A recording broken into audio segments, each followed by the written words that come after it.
Москвадагы мекендештерге жарыя. Казакстанга кирди чыкты кылуу керек болсо бизге кайрылаңыз. Жолго чыгаарда документти текшерип, кара тизмеде бар жогун тактайбыз. Эң негизгиси биз пересадка өзүбүз аягына чейин алып барып алып келебиз. Биздин Дарик, метро Кожуховская. Кененирээк маалымат алуу үчүн төмөндөгү номерлерге кайрылаңыз. Эрнис Мырза 8929 654 45 64 8925 017 16 16 24 саат бою чала бериңиздер. Маданият министрлиги азаттыктын ишмердигин токтотууну өтүнүп сотко кайрылды. Маданият, маалымат, спорт жана жаштар саясаты министрлиги азаттык медианын жалпыга маалымдоо каражаты катары ишмердигин токтотуу өтүнүчү менен Бишкектин Элин райондук сотуна кайрылды. Бул тууралуу мекеме жиберген билдирүүлөрдө айтылганын азаттык медиа сайтына жазып чыкты. Азаттык 23 январда маалымдагандай, катта сотко мекеме качан кайрылган датасы көрсөтүлгөн эмес. Сотко жолдогон доо арызында министрлик кыргыз-тажик чек арасындагы жаңжал тууралуу жарыяланган видео материал өчүрүлө электигин жана ал социалдык түйүндөр аркылуу тарап жатканын белгилеген. Дал ушуну негиз кылып, Маданият, маалымат, спорт жана жаштар саясаты министрлиги азаттык медиа жалпыга маалымдоо каражаттары жөнүндө мыйзамдын 23 беренесинин согушту, зомбулукту жана ырайымсыздыкты, улуттук диний очолонууну жана башка элдерди жана улуттарды жек көрүүнү насаттоого тыюу салынат деген пунктун бузуп жатканын көрсөткөн. Былтыр 26 октябрда Маданият, маалымат, спорт жана жаштар саясаты министрлиги азаттык медиа мекемесинин веб-сайтын бөгөттөө чечимин чыгарган.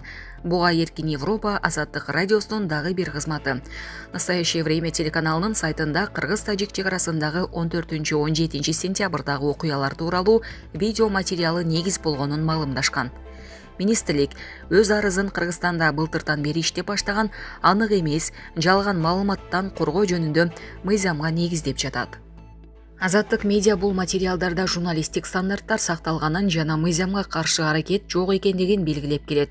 Буга чейин радионун юристтери аталган чечимди жокко чыгаруу өтүнүч менен алгач Маданият, маалымат, спорт жана жаштар саясаты министрлигине, андан соң Бишкектин административдик сотуна кайрылган. Бул маселе боюнча алгачкы соттук процесс 26 январга белгиленген. Сайты жабуудан тышкары былтыркы жылдын 31 октябрындагы радионун Демир банктагы эсеби эч кандай эскертүүсүз жана түшүндүрмөсүз бөгөттөлгөн. Булак суперкежи. Мамлекеттик думанын төрагасы Батышты өзөктүк курал менен коркутту. Орусиянын мамлекеттик думасынын төрагасы Вячеслав Володин 22 январда өзүнүн Telegram каналына Батыш өлкөлөрүн глобалдык апат жана кыйратуу менен коркуткан билдирүү жарыялады. Анын билдирүүсүнөн Орусия өзөктүк курал колдонушу ыктымал экендигин түшүнсө болот. Мындай коркутууга Украинага батыштан келген курал жарактын көлөмүнүн көбөйүшү себеп болду. Володин АКШ жана Европа өлкөлөрү Украинаны колдоп жаткандыктан өзөктүк курал колдонуу ыктымалдыгын айткан. Орусиянын 3-чү мамлекеттик ишмери болду. Буга чейин Дмитрий Медведев жана Орусиянын АКШдагы элчиси Анатолий Антонов дал ушундай мазмундагы билдирүүлөрдү жасашкан эле. Эгер Вашингтон жана НАТОго мүчө өлкөлөр тынч жаткан шаарларга соккурчу курал жарак берип, биздин аймактарды басып алууга аракеттенсе, буга жооп катары андан да күчтүү курал колдонуу чарасы көрүлөт. Вашингтон жана Брюссель өз чечимдери менен дүйнөнү болуп көрбөгөндөй согушка жетелеп баратат. Бүгүнкүдөн таптакыр айырмаланган согуш болчудай деп жазды Вячеслав Володин. Кремльге жакын адамдар аймактык бүтүндүккө коркунуч деп 2014 жана 2022 жылдары орусиялык армия басып алган Украинага караштуу аймактарды айтууда. Орусия бул аймактарды өз курамына кошуу боюнча референдум өткөргөн. Дүйнөнүн бир катар өлкөлөрү референдум жыйынтыгын тааныган эмес жана аталган аймактарды Украинага караштуу деп эсептейт. Орус президенти Владимир Путин жакында эле Орусиянын өзөктүк доктринасы жөнүндө сөз кылып жатып, аны биринчи колдонуу мүмкүнчүлүгүн жокко чыгаруудан баш тарткан. Эгер Орусия өзөктүк куралды биринчи болуп колдонбосо, анда экинчи болуп деле колдонбойт деген Путин өзөктүк куралды алдын ала колдонуу, аны жооп катары колдонуудан алдаганча натыйжалуу болорун кыйыткан. АКШ жана анын өнөктөштөрү Орусияны расмий жана бейрасмий түрдө Украинага каршы өзөктүк курал колдонбоого чакырып келишкен.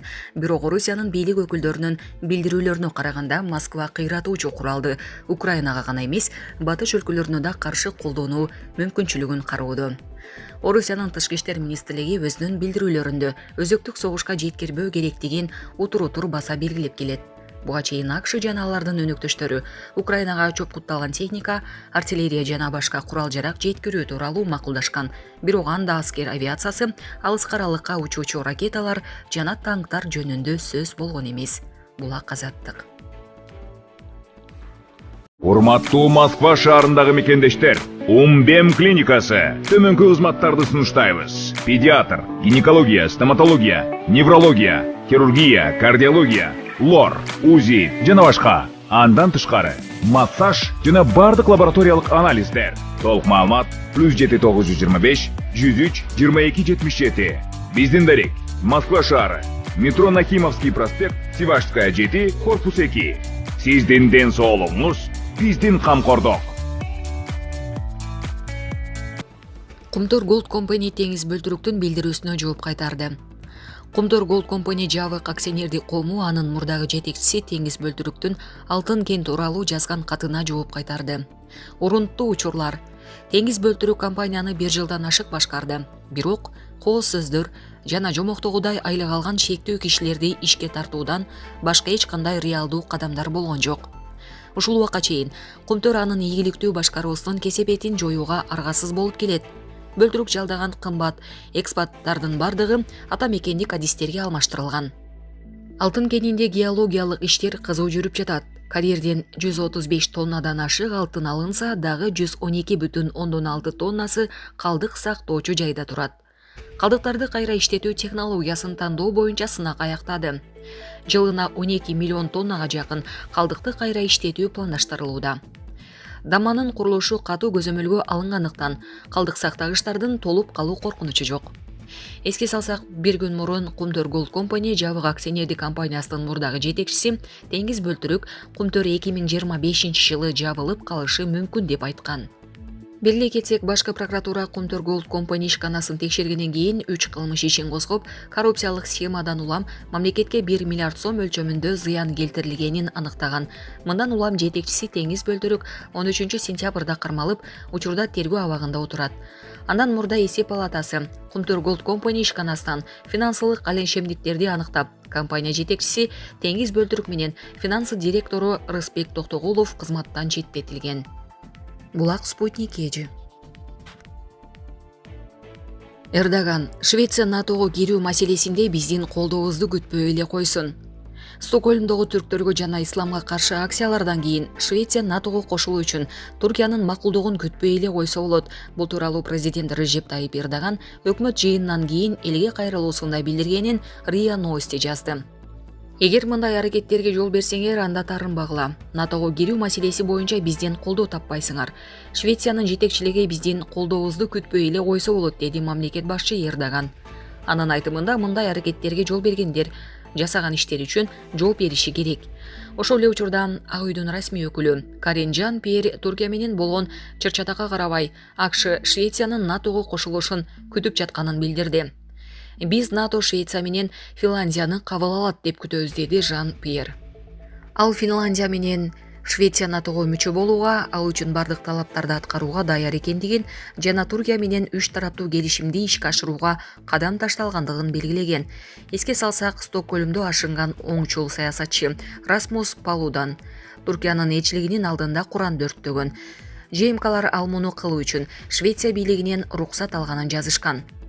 Палудан Туркияга чыныгы сөз эркиндигин көрсөтүүнү каалаганын айткан. Туркиянын тышкы иштер министрлиги Курандын өрттөлүшү Европадагы исламофобия, расизм жана дискриминациянын деңгээлин тастыктап, Швеция НАТОго кошулуу боюнча кол койгон 3 тараптуу меморандумдун милдеттенмелерине карама-каршы келерин билдирди. Швеция менен Финляндия 2022 жылдын 18 майында Украинадагы окуялардан улам аскердик блокко кошулууну чечишкен. Алардын арыздарын Венгрия менен Туркиядан башка Альянстын 30 өлкөсүнүн 28 буга чейин жактырган. Анкара Стокгольм менен Хельсинкиден Курдстан жумушчу партиясын колдоону токтотууну жана Туркияда террорчулукка тиешеси бар деп эсептелген активисттерди экстрадициялоону талап кылууда. Түрк бийлиги бул убадалар аткарылмайынча түндүк өлкөлөрүн НАТОго кабыл алууда жылыш болбойт деп бир нече жолу билдирген. Булак Спутник Эжи. АКШда массалык атышуу болду. AQShnын Лос-Анджелес шаарына жакын жердеги массалык катышуудан кеминде 10 киши набыт болду. Бул тууралуу The Hill басылмасы жазып чыкты. Белгиленгендей, атышуу Калифорниянын Монтерей парк шаарындагы би клубунда жергиликтүү убакыт боюнча саат 22:22 болгон. Лос-Анджелес округунун шериф департаментинин маалыматы боюнча клубдагы ай жаңы жылдык фестиваль саат 21:00 аяктап, андан соң атышуу башталган. Ошондой эле Лос-Анджелес округунун шерифинин капитаны Эндрю Мейер атышуу расалык негизде болгон деп эсептелип, учурда тергөө жүрүп жатканын билдирди. Киши өлтүрдү деп айыпталган 72 жаштагы азиат улутундагы адам полицияга кармалбоо үчүн өз жанын кыйган. Андыктан атышууга эмне себеп болгону азырынча белгисиз. Эндрю Мейердин айтымында атышуудан 10 адам каза болуп, дагы 10 жарадар болгон. USA Today маалымат базасына ылайык, клуб атуу быйылкы 5-массалык атуу. Маалымат үчүн Монтерей парк Лос-Анджелестин борборунан болжол менен 10 миля алыстыкта жайгашкан. Бул аймакта жашаган 6000 адамдын көбү азиялыктар. Андыктан бул жерге жыл сайын миңдеген адамдар ай жаңы жылдык фестивалына катышуу үчүн келишет.